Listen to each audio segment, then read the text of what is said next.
Le président de l'Assemblée du peuple, Mohamed Jihad al-Laham, reçoit une délégation australienne de solidarité avec la Syrie.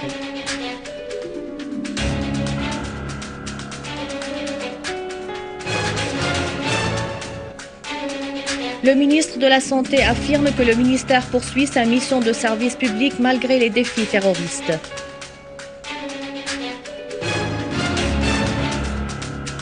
L'armée arabe syrienne poursuit sa mission antiterroriste et liquide des extrémistes armés saoudiens, jordaniens, égyptiens et pakistanais.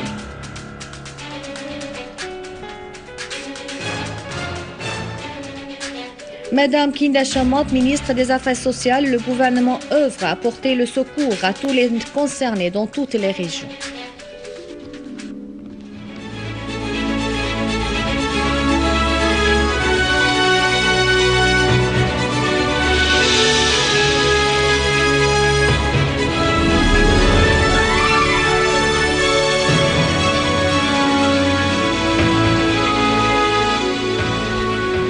Les détails du journal, bonsoir. Le ministre du pétrole, Souleymane El Abbas, a déclaré qu'un groupe terroriste a attaqué aux obus de mortier des réservoirs de pétrole dans la zone industrielle de Adra, dans le gouvernorat de Damas. Un des réservoirs a pris feu, ce qui a provoqué une importante émanation de fumée qui s'est propagée dans tout le secteur. Des unités de l'armée arabe syrienne ont détruit un repère d'un gang terroriste dans les fermes de Hajjera, dans la banlieue de Damas, tuant 20 de ses éléments. Par ailleurs, l'armée arabe syrienne a détruit un repère de terroristes à proximité du bâtiment de la municipalité au centre-ville de Douma, ainsi qu'un véhicule chargé d'armes et de munitions à la périphérie de la mosquée d'El Hassan à Haresta. Des unités de l'armée arabe syrienne ont liquidé des éléments des groupes terroristes armés, dont 2 Saoudiens à l'est de la Corniche al-Wastani au rond-point du Parlement et à Al-Hammam al-Atiq dans le quartier de Jobar. Plusieurs terroristes ont été tués dans des accrochages avec l'armée arabe syrienne à Daraya. Parmi ces terroristes figurent un Égyptien, un Jordanien et un Saoudien. Des unités de l'armée arabe syrienne ont liquidé des terroristes armés affiliés au Front Nasra et au soi-disant Ahrar al-Sham au nord de l'attaqué. D'autre part, l'armée a repoussé une tentative d'infiltration d'un groupe terroriste vers le village de Watil Khan.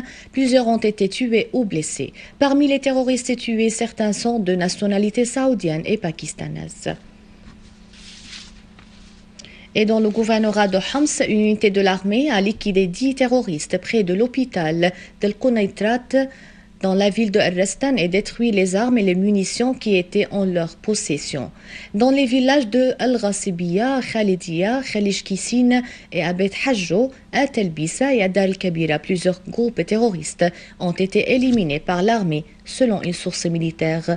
Toujours dans le gouvernorat de Homs, une unité de l'armée a repoussé des terroristes qui tentaient de s'infiltrer depuis le village de Rajar dans le village de Omcherchouh et a tué et blessé nombre d'eux.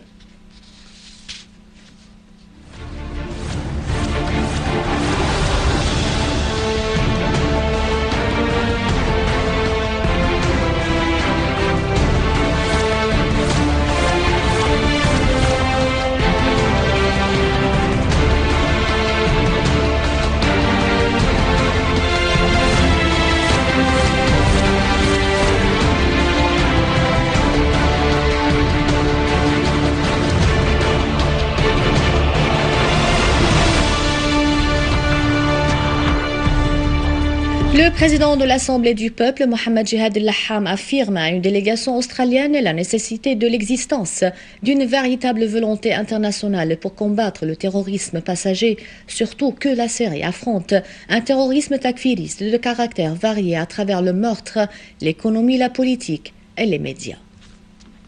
Le président du Conseil du peuple, Mohamed Jihad al-Laham, a affirmé au cours de son entretien avec une délégation de solidarité australienne qui regroupe des académiciens, des chercheurs et des activistes australiens, présidée par le professeur Tim Anderson, la nécessité de l'existence d'une véritable volonté internationale pour combattre le terrorisme et pour stigmatiser ses financiers et ses parrains, dont en premier lieu l'Arabie saoudite qui œuvre en vue de vulgariser la doctrine wahhabite takfiriste dans le monde et prononce les fatwas appelant à l'effusion du sang des innocents et justifie des attentats terroristes qui visent les citoyens paisibles. M. Al-Laham a souligné que les pays conspirateurs contre la Syrie ont procédé depuis le début de la crise à imposer un blocus inique visant les produits de première nécessité. Il a en outre précisé que les pays occidentaux qui ont soutenu la résolution 1373 en 2001 au sujet de la lutte contre le terrorisme sont les mêmes qui appuient les terroristes et ferment les yeux sur le rôle de l'Arabie saoudite dans leur financement et leur entraînement. Anderson a pour sa part indiqué que la visite de la délégation vise à prendre connaissance de près et d'enquêter sur l'engagement des citoyens australiens dans les combats aux côtés des gangs terroristes et de connaître les partis ou les pays qui leur offrent le soutien financier, militaire et logistique. Le ministre de la Santé, Saad Naïf, a appelé au cours de son entretien avec la délégation australienne les organisations internationales et les ONG à agir en vue de lever le blocus économique imposé au peuple syrien et de forcer les pays soutenant des bandes armées à mettre un terme au ciblage des institutions médicales, des ambulances et des convois de médicaments.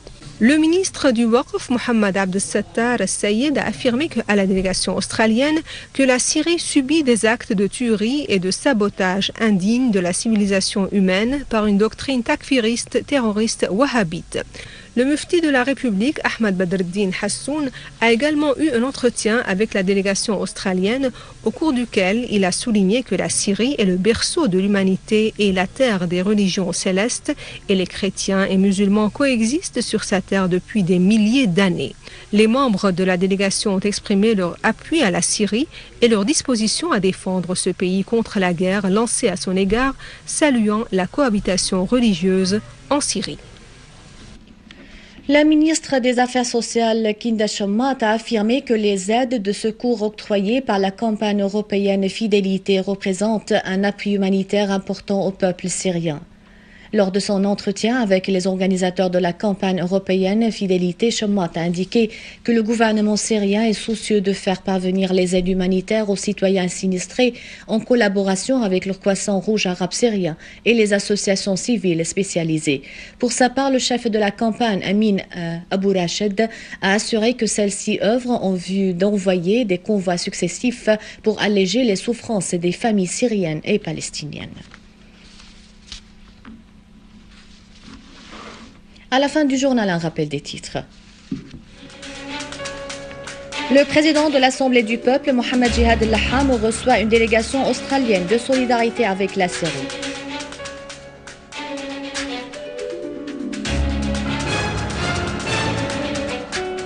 Le ministre de la Santé affirme que le ministère poursuit sa mission de service public malgré les défis terroristes.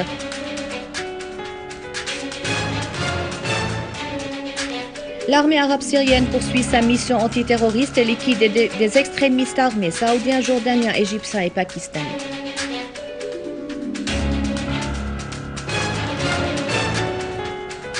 Madame Kinda Shammat, ministre des Affaires sociales, le gouvernement œuvre à apporter le secours à tous les concernés dans toutes les régions. C'est la fin du journal. Merci de l'avoir suivi. À rappeler, veuillez visiter le site internet syriaonline.sy pour revoir ce journal et davantage d'informations. Merci bien. Au revoir.